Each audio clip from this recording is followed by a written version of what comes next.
Good afternoon and welcome to the first 5 C's Presidential Forum.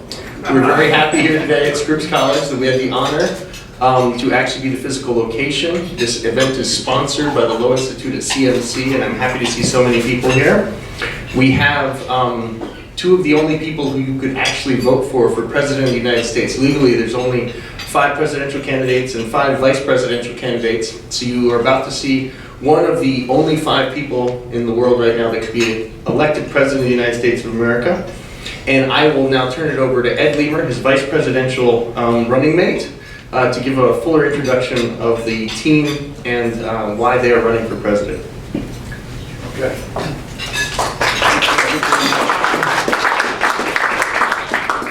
So it's great to be out here at Claremont and make the case as to why we need more sensible discourse with regard to where the country is going. I began this journey in June when I got a call from my dear friend, longtime friend, Laurence Kotlikoff, and he said, Ed, I'm running for the presidency. I said, I already know that because I've been a fan of these purple plans. He's got elaborate plans that are purple, not red or blue, but some sensible combination of the 2 viewpoints. And go to his website, kotlikoff2016.com. You're going to find all those plans. I was quite familiar with that and enthusiastic about what he's done and all the critical issues that this country faces. And he said, well, I'm glad that you visited my website, and I'm especially glad of that because I want you to be my vice president. And to which I replied, sure. And then there are really 2 reasons why I said yes. One is because I have the highest regard for Larry Kotlikoff, both his personal integrity and his intellectual attitudes and his intellectual accomplishments. There's nobody in this country who understands the budgeting issues, Medicare, Social Security, better than Larry does. He's the go-to guy when it comes to Social Security, and he's the one who computes the unfunded liabilities for Medicare to the tune of it's 100 trillion or 200 trillion. It's enormous. You can hardly imagine what it is. So one reason that I was pleased to be considered along with Larry as part of this team is because I have very high regard to him. I'm proud to be part of that team. But the other is that I have this hope that we as a nation can have a more civilized, informed, sensible discussion about what the country ought to be doing with regard to these critical issues. And that would be the goal that I think is still achievable. If we find some way of getting notice, then we'll have an impact on that conversation. And I think I can summarize both Larry's and my opinion. By the way, we don't always agree, but I think we agree on this, which is our campaign is about the youth of America. It's about the future of America. I like to say youth impact statements. So we're familiar with environmental impact statements. I think every bill should come with a youth impact statement. Is it red, green, or yellow? Is it good for American youth or is it not? That would be our promise. If we get elected, we'll make sure that the youth are well treated. When in fact, you're just getting a bad deal right now, a really bad deal in many, many ways. We have a generation that is accurately called the locust generation. Not the greatest, it's my generation that came after the greatest, the locust generation, and they're leaving you impaired assets, impaired infrastructure, impaired educational assets, not here at Claremont, but a lot of other places around the country, and huge liabilities. Liabilities on the tax side that are absolutely enormous, and then this problem of student debt, which is, I think, an unconscionable kind of abuse of the youth of America, to expect them that they have to pay that they're accumulated enormous debt to get a college degree. So let's talk about how economists think about this. You think, oh, that must mean I'm for free tuition.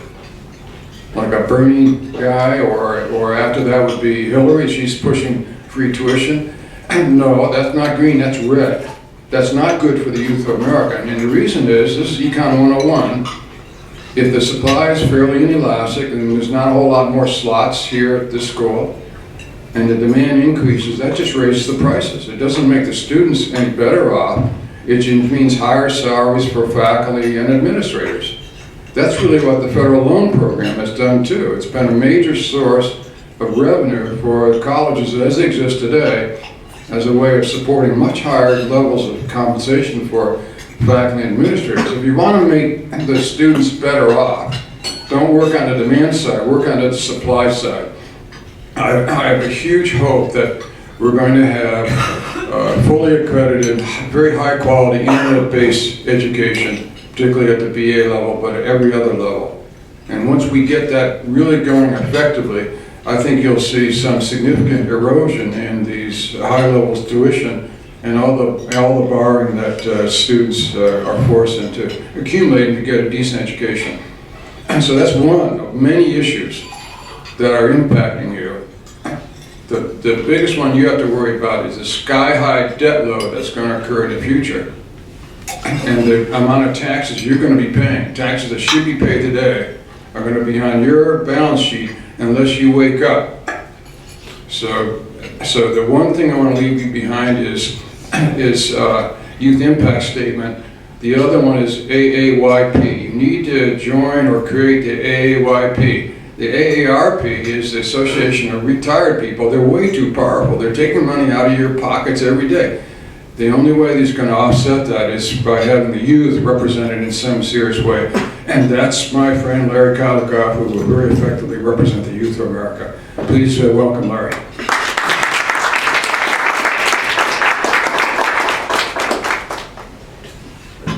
Thank you, Ed. Thanks, Linus.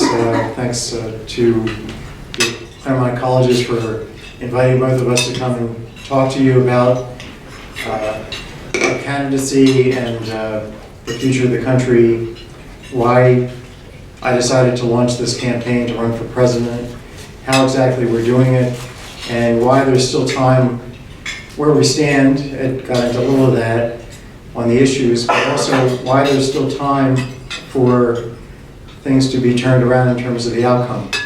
Now, I decided back in January that observing the political process that we were going to end up with two candidates chosen by the extreme wings of their two parties who are not really prepared to fix the country, who did not understand the depth of our problems and did not have concrete and simple solutions to fixing them. And I sat down and wrote a 157-page policy platform book. Now that sounds like a deadly dull thing to read. And on the other hand, it turns out that I'm a New York Times best-selling author. So I've written a lot of books that have flopped, but I've also written one New York Times bestseller with some co-authors. And so I actually do know something about how to write. And I've tried to write this in a way that was compelling and was a page turner. So I do encourage you to go to kotlikoff2016.com to download this free book, platform book, to also look at all the blogs that are posted, and to really inform yourself about our campaign. But anyway, I wrote this, and then in May I decided that I would declare my candidacy as a writing candidate for president. But I did my homework and realized that in order to have your votes counted as a writing candidate, you have to be registered. And you have to be registered in all the states that require registration, which is most of the states in the country, in order to get enough electoral votes to potentially win the presidency. So you are looking at one of 5 or 6 people in this country who can legally be elected president on November 8th. And you're looking over here, when you look at Ed, at one of 5 people who can legally be elected as vice president, because Ed and I have spent the summer and the early fall engaging in this write-in registration process. The press does not seem to understand write-in candidates. They think there are thousands of write-in candidates, and I think they think that everybody's votes are counted. And in fact, there may be a couple hundred write-in candidates, and essentially none of their votes are going to be counted. I think that you're looking at the only real write-in candidate in the country, and you may also be looking at the only real write-in candidate we've ever had in this country, because it's not clear that anybody in the past has gone through the effort to register. So their votes have never been counted. So In short, Mickey Mouse is not running for president. None of the above is not running for president. They won't have their votes counted. If Mitt Romney decides today to announce that he's going to write in Michael Pence as the presidential candidate in Massachusetts or wherever he's registered, maybe in Utah, I'm not sure where he's registered to vote, that vote for Michael Pence will not be counted. On the other hand, a vote for Kotlikoff and a vote for Leamer, if it's written in the space on the ballot in Massachusetts or in Utah, there's spaces on the ballot to write in Laurence Kotlikoff and Edward Leamer, our votes will be counted.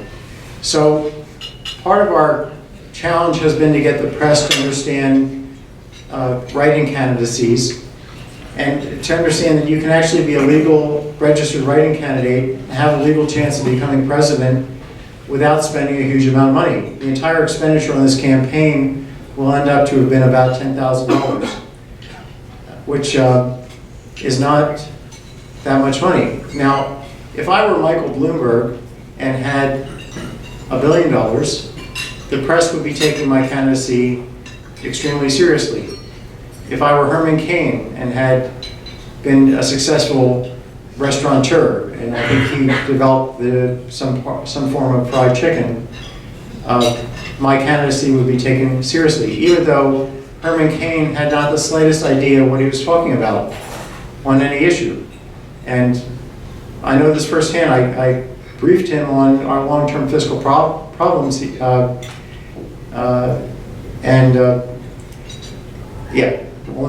enough said on that.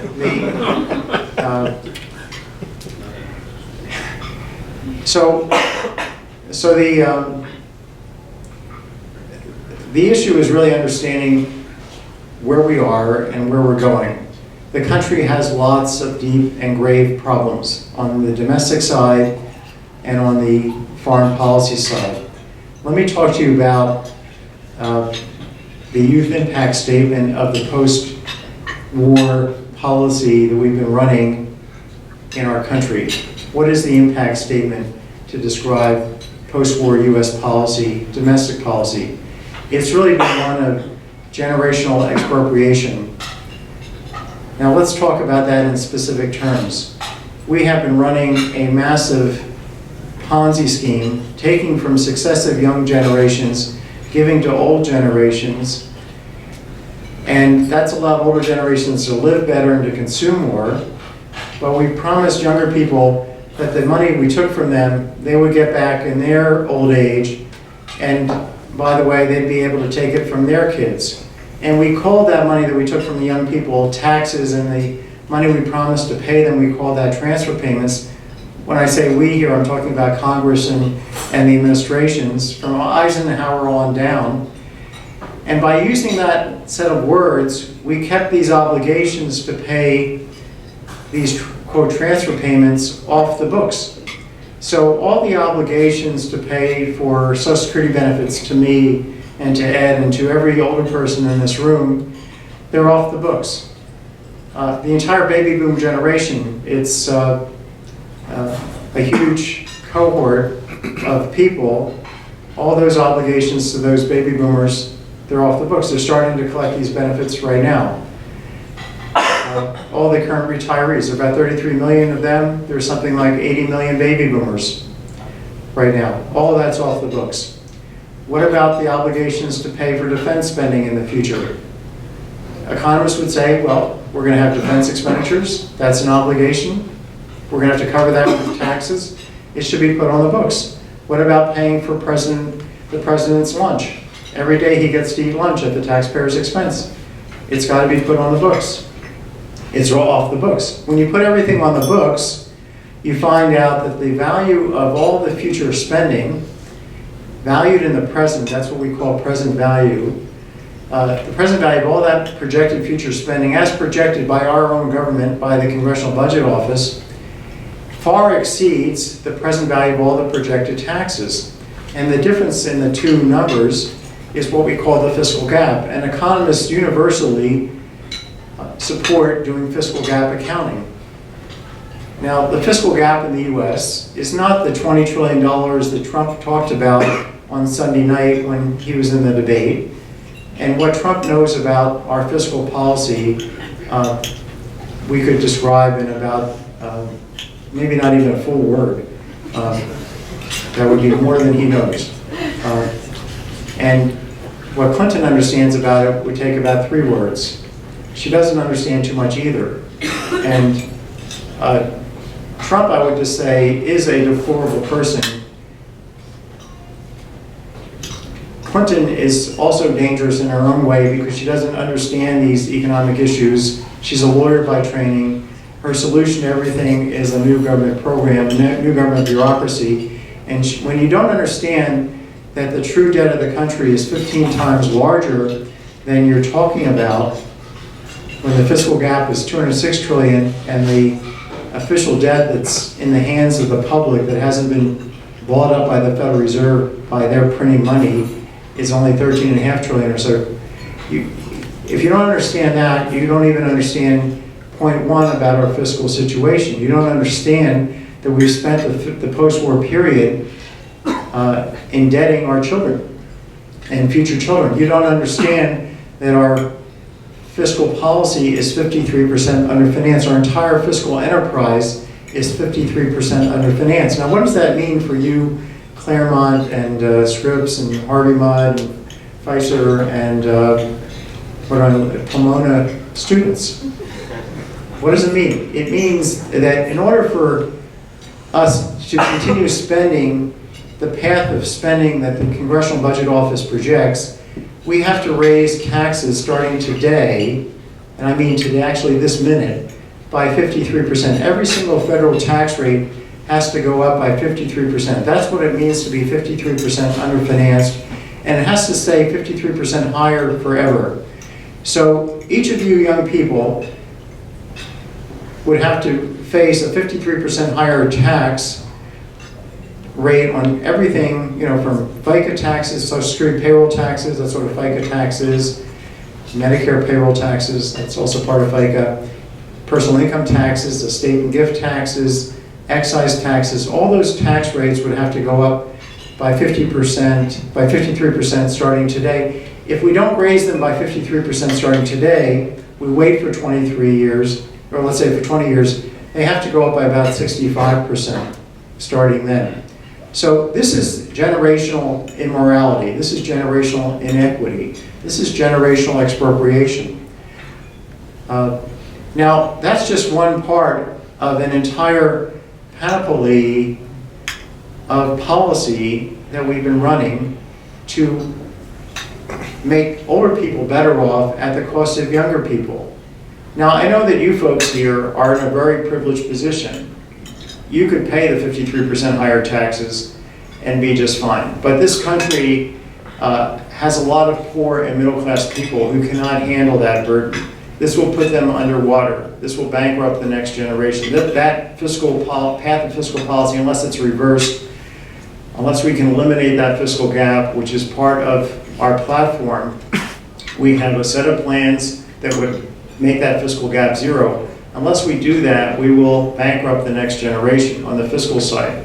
What are we doing on the side of education? Well, if you look at the statistics on education, we have been heading downhill for decades. Whatever we're doing in education, it's not working. And we have, in this platform, Ed mentioned internet education for college. There's a proposal in the platform for providing uniform online education from kindergarten right through high school through 12th grade for free to all the schools in the country for them to use for 3 or 4 hours a day. And there are experiments now going in New York City in schools where they put children in pods where they learn individually at their own pace. They're tested on their achievement, and it effectively is lowering class size and allows the teacher to go around and spend time with the individual student. And if the student doesn't learn it one way, the programs automatically change the way that the subject is taught, so they get to see it from a different perspective, and then they're tested to see if they got it that way. So we can do enormously creative things and get the best educators in front of everybody in the country. We can get what everybody's been looking for in the world of education, which is equalization. We can make sure that the kids in Watts get the same level of education as the kids in Lexington, Massachusetts, which is a very rich suburb that I used to live in, where the schools are ranked at the top in Massachusetts.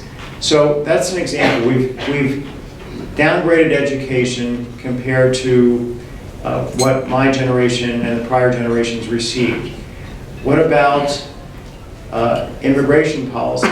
Well, immigration policy is not a problem of illegal immigration because more illegal immigrants are leaving than coming. So when Trump puts up this huge wall, if he gets elected, God forbid, he would increase the number of illegal immigrants in our country because the ones who are leaving would not have a way to get out. To be clear, I am for stopping illegal immigration. That has to be stopped. We should have borders that we control, whether it's walls or fences or more border guards.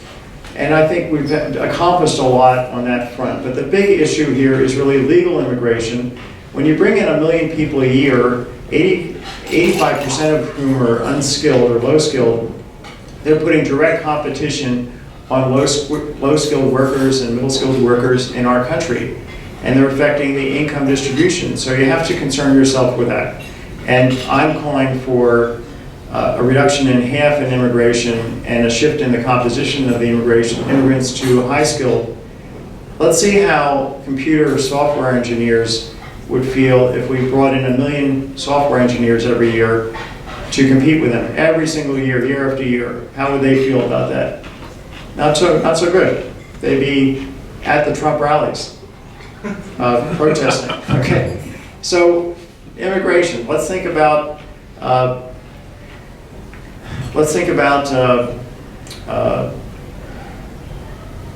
foreign policy. What's our biggest foreign policy threat? Which didn't even get mentioned in the last debate whatsoever. It's not on Hillary Clinton's national security website page. There are 2 words that are not mentioned. Trump, I'm not even sure he mentions it, but when he does mention it, he says he's going to fix it with a telephone call. The biggest problem we're facing right now, which is very much akin to what we faced in 1962 in the Cuban Missile Crisis, is North Korea's development of not nuclear bombs, because they've done that already under the watchful eye of our government. We allowed them to acquire nuclear weapons, and then we allowed them to miniaturize them so that they can fit on top of missiles. Now they're testing ballistic missiles and submarine-based missiles to fire them in one direction, Claremont, okay, or Boston, or New York City. So I've taken a very strong stance about North Korea's development of nuclear weapons. They're testing nuclear weapons and they're testing of missiles. I've said in public that were I elected president, in consultation with Congress, because the president only has so many, is not God. He can't do everything by himself or herself. But I've said I would favor and impose the imposition of an immediate ban, militarily enforced, on North Korea of any further missile testing and any further nuclear weapons testing. And if they violated that, we would destroy all their facilities, their testing facilities, their submarines, and their nuclear weapons facilities the same afternoon.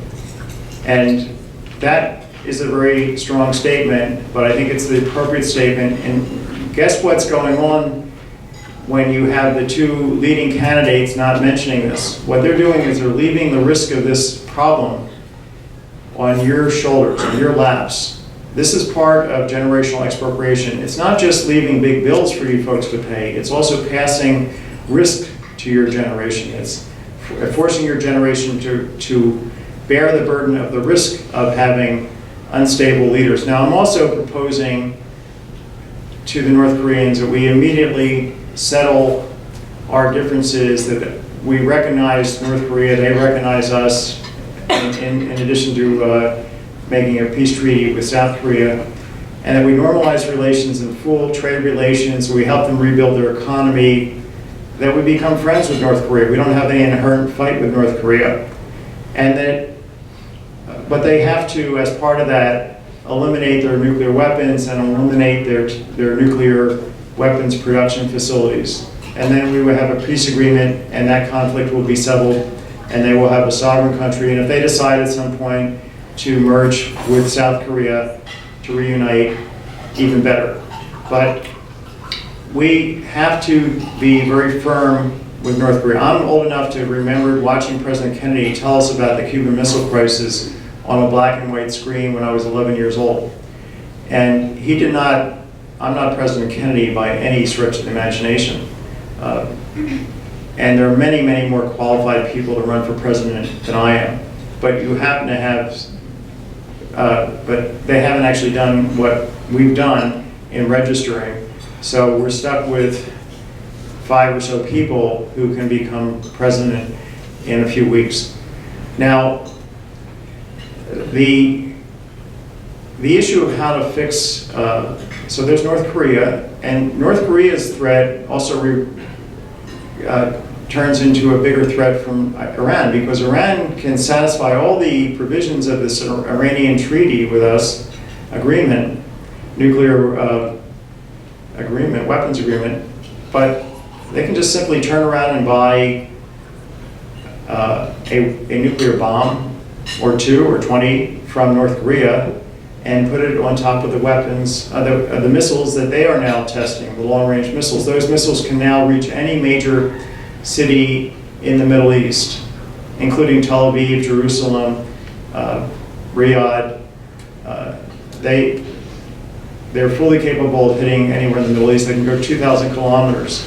In a few years, they'll be able to go 8,000 kilometers and hit New York City. So all it takes is for the Iranians, who are in tight contact with the North Koreans, to buy nuclear warheads and then just install them on their missiles, or buy missiles from North Korea as well. Now that will be in violation of our agreement with them, but if they want to be a nuclear country, and they certainly seem to be intent on doing that, they've made a lot of effort in that direction, this is the easiest way to do that. So I'm also calling for a ban that would be militarily enforced on missile testing of long-range missiles by Iran.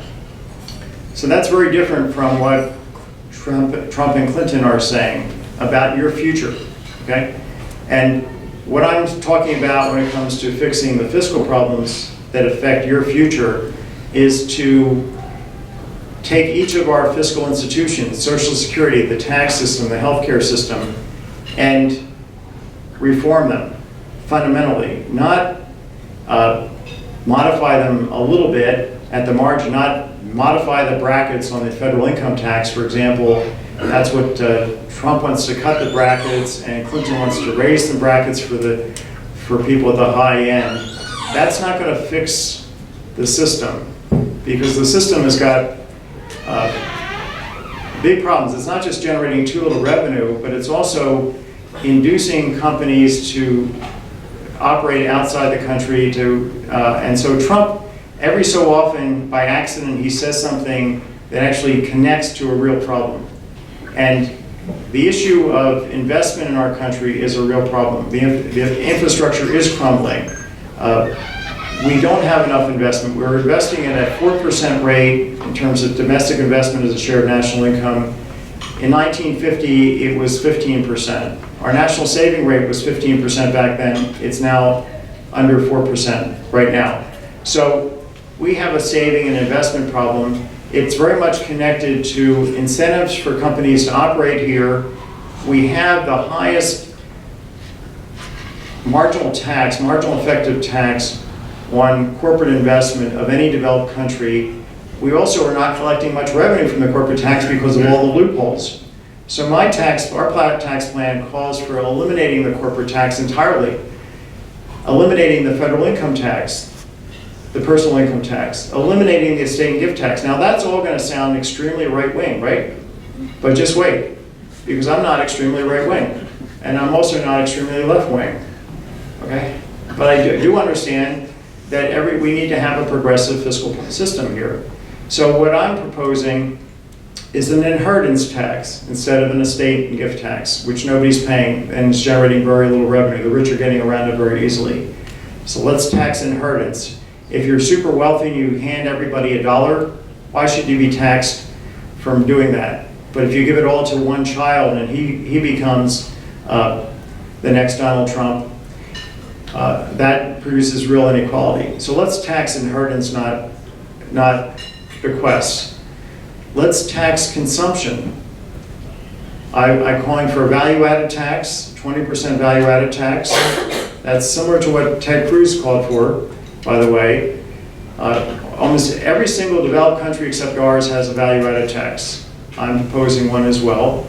I'm proposing a progressive consumption tax which hits just hits the rich, people that are consuming more than $100,000 a year. So somebody like Donald Trump, under my tax system, would pay a lot of taxes because he'd not only pay taxes on all the money that comes in that he doesn't actually then invest, all that lifestyle that he's so proud of, he'd be taxed on it. But he'd also be taxed on all the consumption he's doing through owning things like yachts and mansions and Rolls Royces, whatever he has. All those durables imply consumption services. All that would be included in the tax base. He'd be hit with very high taxes on his lifestyle. If he didn't spend money, like Warren Buffett, he left his wealth for other people to use as capital, then he wouldn't be taxed. So we'd have a system that actually encourages saving and discourages consumption. And by eliminating the corporate income tax, we're going to have a massive inflow of investment from abroad and also from US companies expanding their investment and not moving it out of the country. So I've spent a lot of my career working on large-scale computer simulation models that, with other economists, that can be used to actually understand the impact on the economy, on real wages, on economic growth of these kinds of policies, of switching the tax system from this to that. By the way, in the tax reform proposal, there's two other major features. One is a carbon tax, an $80 per metric ton of CO2 emissions carbon tax. I'm not afraid of using the two words carbon tax. Hillary Clinton is afraid. So this is the other big area where we are expropriating your generation. We are leaving you with a climate that's very dangerous. We've had the 10 of the hottest years on record since 2000. This year, 2016, may be the 11th of the hottest years on record. August was the hottest month ever in August, the hottest August ever recorded.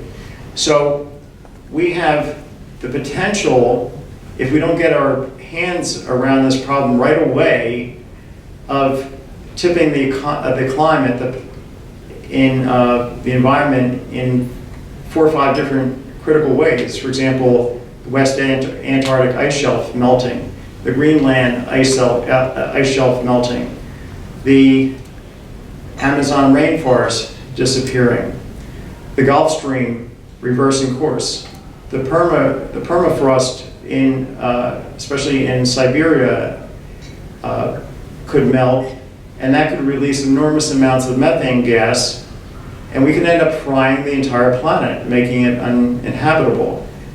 Right now, we're facing a situation where at the end of the century, if we don't do something, there's a decent chance that sea levels will rise by 6 feet. That will put Miami, New York City, Boston, Los Angeles underwater. Huge, many other cities as well. Charleston, South Carolina. A good fraction of the population of our country will not be able to live where it now lives. A good fraction of the world's population, probably about a third of the world's population, will have to move. And these are big dangers that we are foisting on your generation. And I say we, the US has the largest responsibility for having produced this problem, because we've been the largest historic emitter of CO2.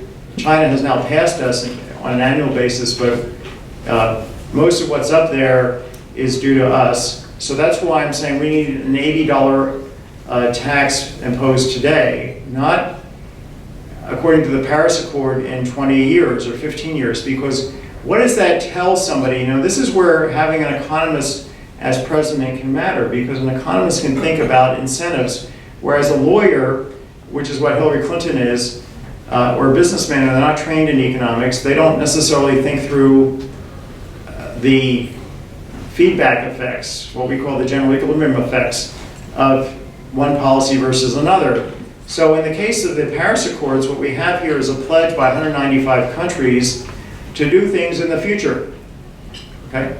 Now, suppose that you own a big pot of oil, you're Saudi Arabia, and your country consists of soil on top of a big pot of oil. You can put a pipe into the ground, drive it into the ground, and out will come oil. And you're being told by 195 countries that in 15, 20 years, you're not going to be allowed to sell this stuff. And you're being told by ISIS that you're the enemy and that they're going to come and kill you and take away your oil as well. What do? You pump it like crazy right now because it's use it or lose it. You want to get it out of the ground, sell it, and then buy expensive real estate in London or New York, not live there because you're only one person, but that's why you have large parts of, Kensington in London is large part empty, or the Plaza Hotel in New York City, you can move in there and you'll be the only person in your hall probably. But that's what's going on. So the reason that oil and energy prices are so low right now is because people who are dirty energy owners and producers recognize the economics here. They understand that accelerating the development of clean technologies means their days are numbered. So they're going to use it or lose it, and that means that they're going to produce a fast burn rather than a slow burn. They're producing a fast burn, and a fast burn means we get closer to the tipping point, the tipping points that I just went through. So what we need is an incentive for these folks to delay their use of their fossil fuels, to have a slow burn. And the way you do that is with a high tax starting now, and the tax rate declines through time, not a low tax rate that rises through time. It's basic economics. There was a famous economist, Howard Hotelling, who told us all about this back in 1932 in a famous paper. Had he lived in the time of the Nobel Prize, he would have received a Nobel Prize in economics for that work. So economics matters, and having an economist at the top can change the course of our country.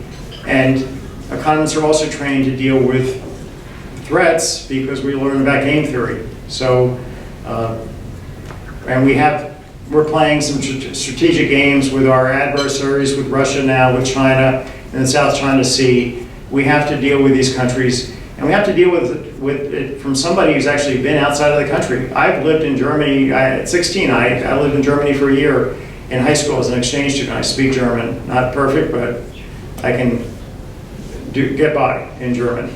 And this may be why the two top German newspapers wrote extensive articles about my candidacy.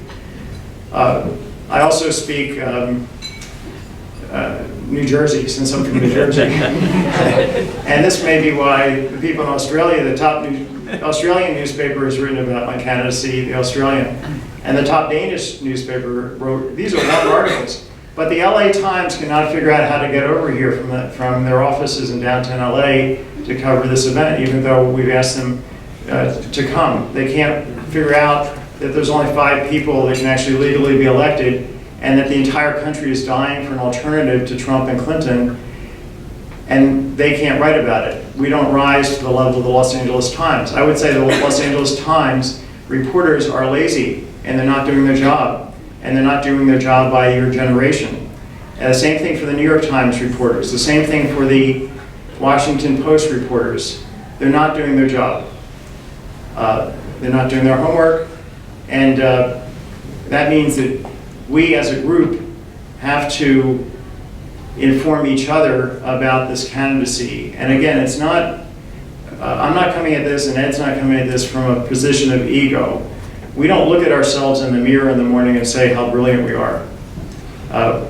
That's Donald Trump's angle. And we don't just talk to ourselves and figure out what should be fixed. When I thought about how to fix the Social Security system, I spent time with Jeff Sachs, who's one of the top economists in the world and very much concerned about social issues, and we figured out a plan back in the 90s. And our plan is in the platform. The healthcare reform, I got a terrific plan idea from a libertarian economist named John Goodman. That's the fix for healthcare. Everybody gets a basic plan. We have hyper competition to provide that by the private sector, so it's multiple provider, single payer, namely the government. But it's paid for in full by the government. Everybody gets the same basic plan. It's highly progressive because the poor will get the same things covered. Their liver will be covered just like somebody who's rich to the same degree in terms of trying to make it stay healthy. But the poor have bigger health problems than the rich. So they're going to disproportionately benefit from this proposal. So if you look at the set of proposals that I'm pushing out there, they are progressive, but they're also economically efficient. Let me tell you one important thing about the tax system and the transfer system that we have, and it relates to poor people. It's based on work that I've been doing with Alan Auerbach, who's a economist at Berkeley. So what we did is that nobody else has ever done so far, is to put together all the fiscal programs that we have in this country, and there's about 20 major different fiscal programs, and some of them are things that are embedded, a number are just embedded in the federal income tax. We have not just one tax system inside the federal income tax, but multiple tax systems. There's a tax on Social Security benefits, there's the earned income tax credit, the alternative minimum tax, there's child tax credits, there's the progressive rates, there's the phase out of the child tax credit and other deductions and exemptions. There's Medicare high income premium taxes. There's new Medicare asset and labor income taxes for high income people. So there's a host of fiscal policies right there in the federal income tax. Then you go to the food stamps program. You get food stamps, but if you start earning money, you lose them at 23 cents on the dollar. If you look at the Medicaid system, you earn $1 too much, you could lose Medicaid benefits for your entire family, healthcare benefits. So if you add all this stuff up together, you see that we have probably half of the poor people in this country in enormously high marginal tax brackets, to the point where we are locking them into poverty. We're saying you earn an extra $10,000 and you could actually lose more than you earn, or you could lose 60% of what you earn. So they're saying, why should I bother? I know the welfare system. I know I'm going to lose 23 cents on the dollar in food stamps, 15 cents on the dollar from FICA taxes, 5 cents on the dollar from the state income tax, 5 cents on the dollar from the sales tax. I'm going to lose 22 cents on the dollar from the earned income tax credit. And then I'm going to lose all my Medicaid. Or if they're under Obamacare, they'll lose Obamacare subsidies. These programs have been put together by bureaucrats, most of whom are lawyers. I don't think we have any economists in the Congress, without anybody looking at their overall impact. So we've locked the poor into poverty, and it's not just now, it's been for decades. So you wonder why we have poor people here. Well, part of it is they're being told not to work. And you wonder why we have older people who are not working in very large numbers. Well, they face even bigger marginal taxes, because if they earn money while they're getting Social Security benefits, they'll lose 50 cents on the dollar in their Social Security benefits. That's called the Social Security earnings test. So when you've spent 4 decades studying all these fiscal institutions, you understand as an economist what's screwed up. And you understand that you can't fix this by tinkering with something. It's like you've got a patient on a table here, he's dying, he's the American economy, and he needs a heart transplant. He needs radical surgery. But that's the smart move, because otherwise the patient will die. Not operating, not doing the radical surgery is radically stupid. And doing the radical surgery, even if it's risky, is the only way to save the patient. We have to have a radical reform of taxes. We have to radically change our healthcare system. We have to eliminate Obamacare, Medicare, Medicaid, and employer-based healthcare, institute this new purple health plan, which I don't have the time to tell you the details about, but I think you'll find it exactly what we should do. And it's very similar in many ways to what Germany's doing and what the French are doing, and the Swiss and the Japanese and the Israelis. When I devised this plan, I wrote a book called The Healthcare Fix. A German economist who was involved in healthcare reform in Germany flew over and said, you know what, you just reinvented the German healthcare system. I said, I did? I didn't know that much about it, tell me. And that's apparently pretty similar to what they have.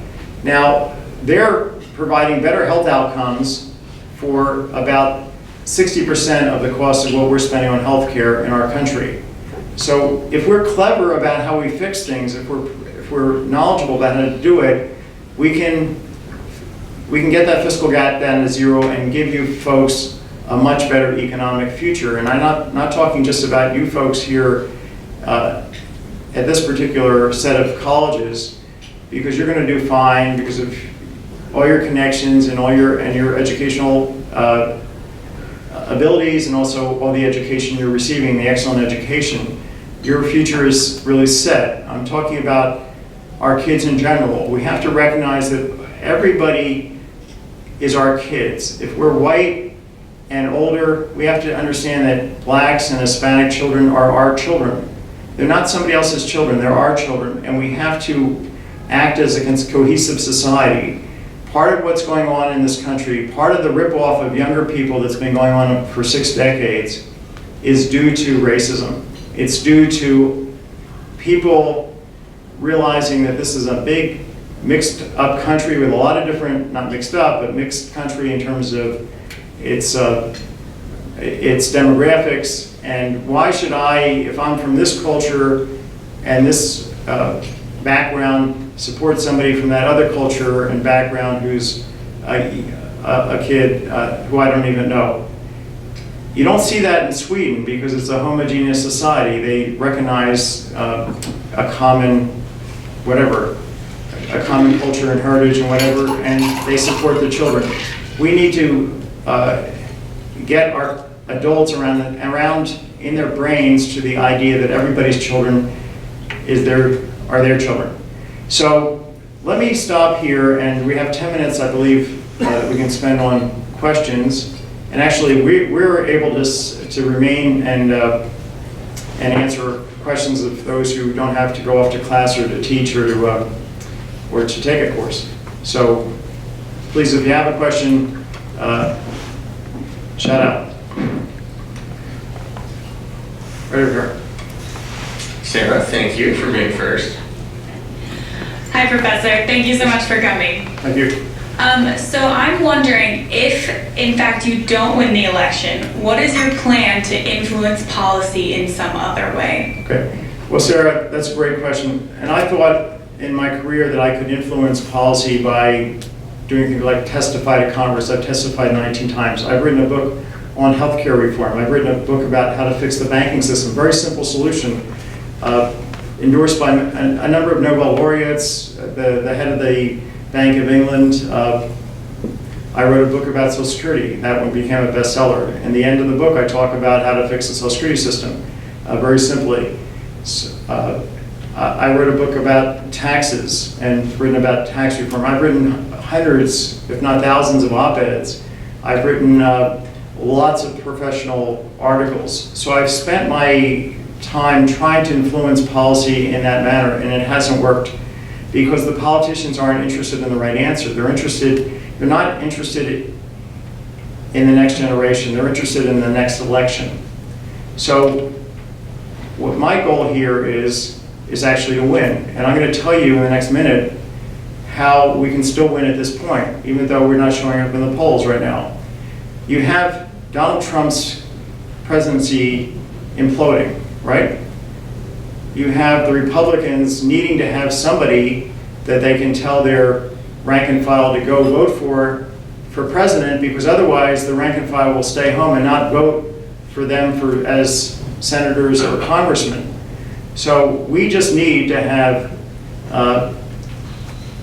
some major Republican, some major news outfit say we're writing in or we're endorsing Kotlikoff and Leamer, and that could flip the entire election just overnight. And there's still time for that to happen. So we're doing our best in our campaign to make that happen. But let me tell you the fact, how you folks can help if you feel like you would like to help. If you feel we're a better option for your future and for your children's future than Clinton or Trump. Here's how to do it.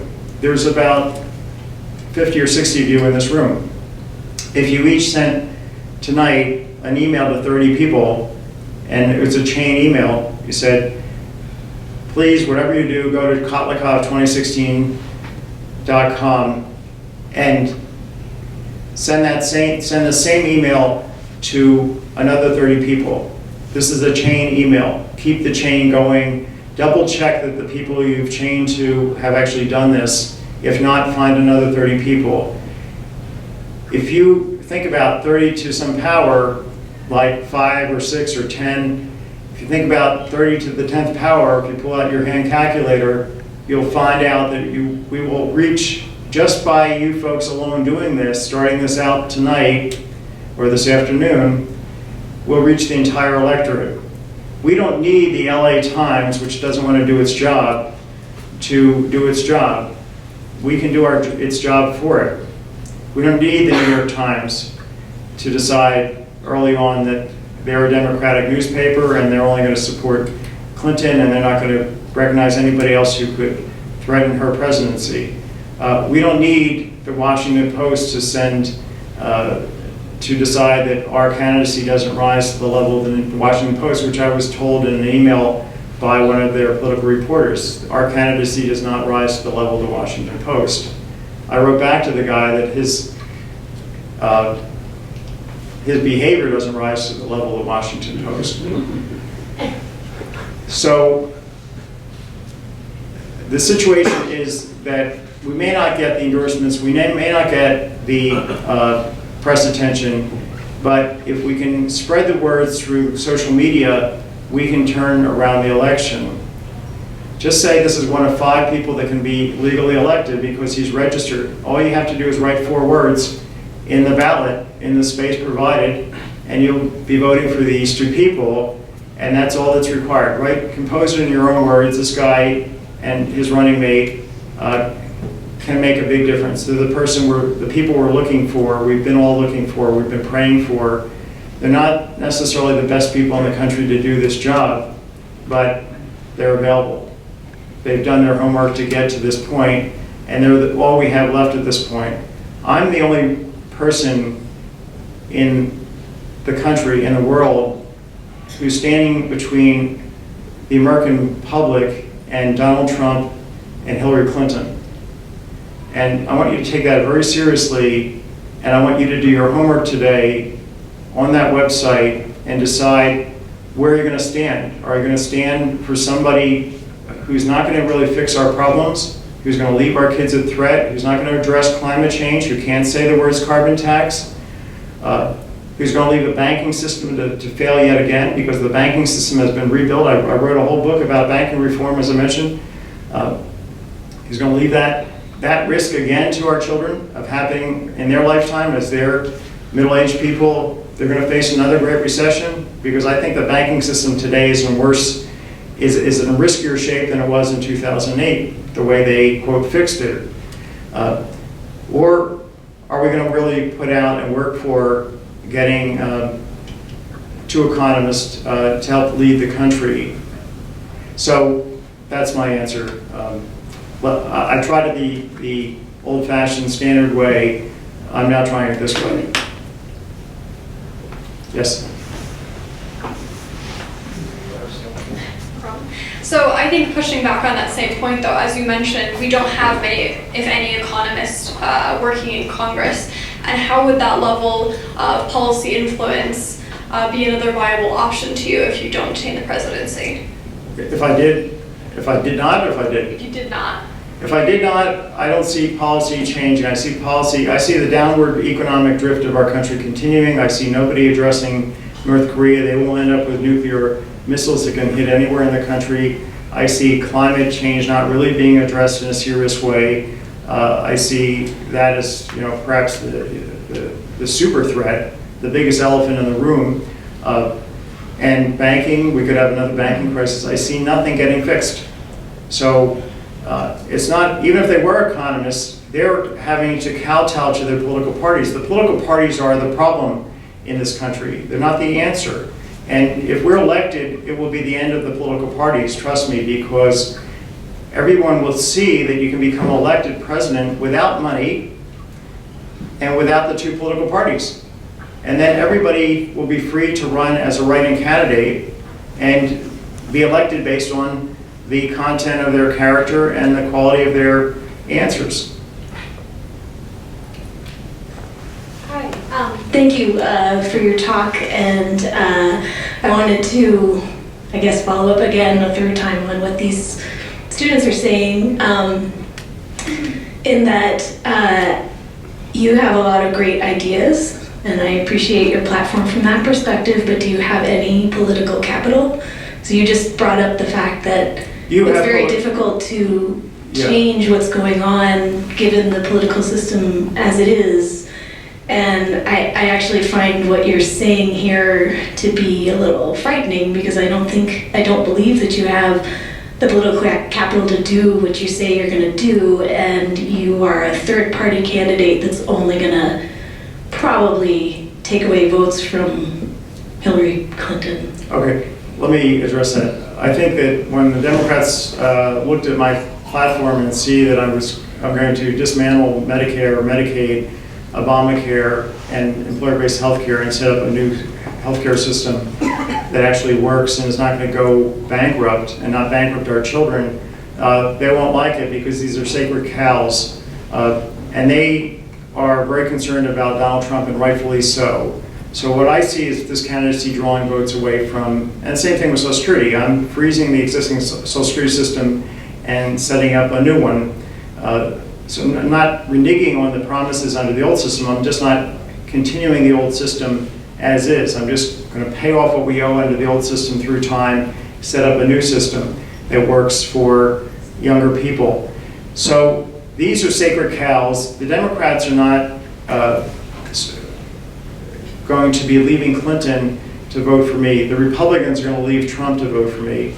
So that's the answer to the last part of your question. But the issue of social capital is, the social capital is you folks. The social capital is your ability to be megaphones.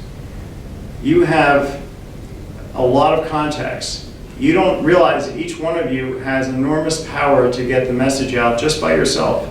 If you have 10 of you sent a 10-person chain email and it went through 100 rounds, it would reach every single voter in this country. So the social capital is right here in this room, and the political capital is right here in this room. So that's the marvel of the internet age. That's the reason we had the Arab Spring, because of the internet. It would probably could not have existed, happened without the internet. That's why we had the Orange Revolution in the Ukraine, thanks to the internet, thanks to texting and so forth, and social media. So we can change the future. Some of the questions that are coming from the younger people sound like they're too old, sound like they're questions from older people. I want to remind younger people that the sky's the limit. And if you want to, you're looking at somebody who's 65, but I'm actually only about 30.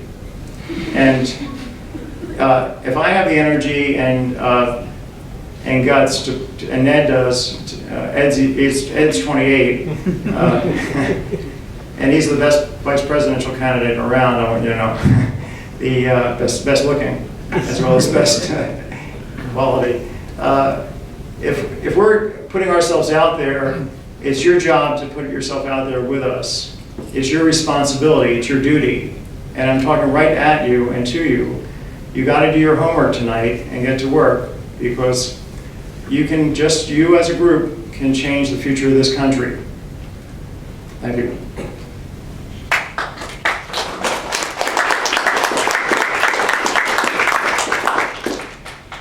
Would you like to take one more question, or shall we? Yeah, sure.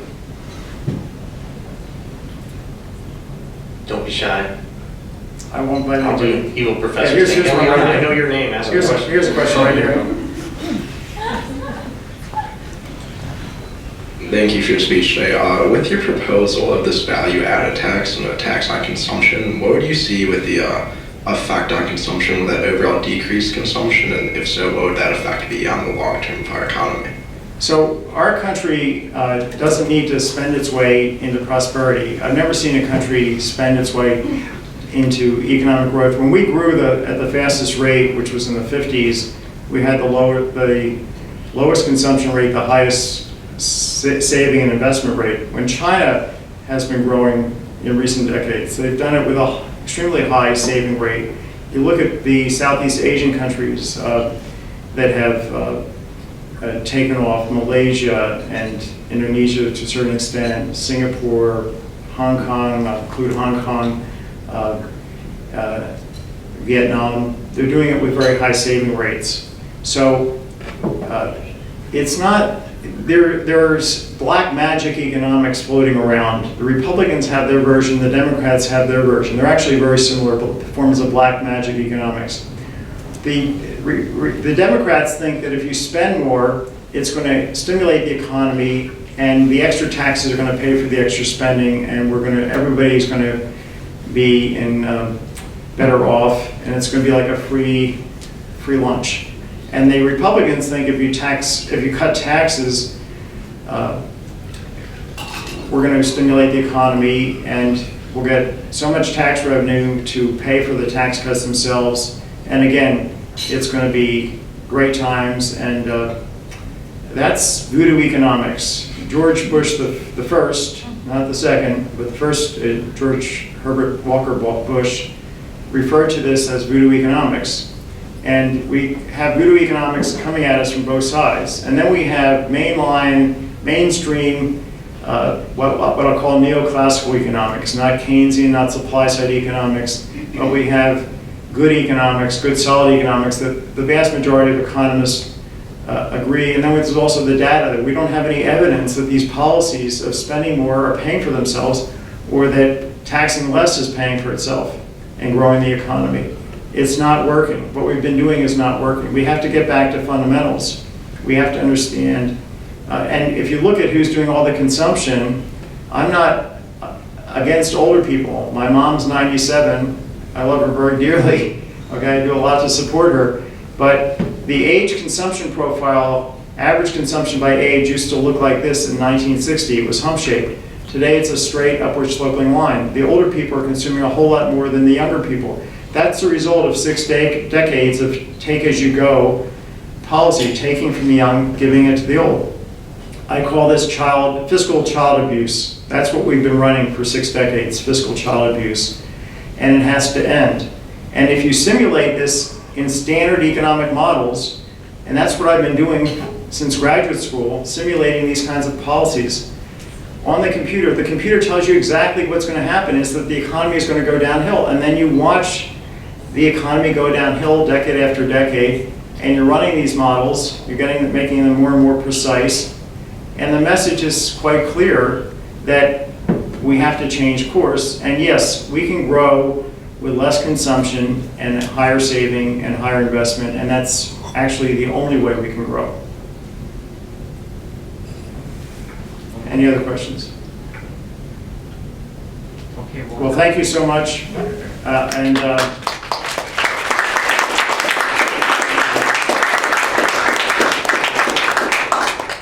remember, Kotlikoff2016.com, and God bless you. Thank you. Thank you so much.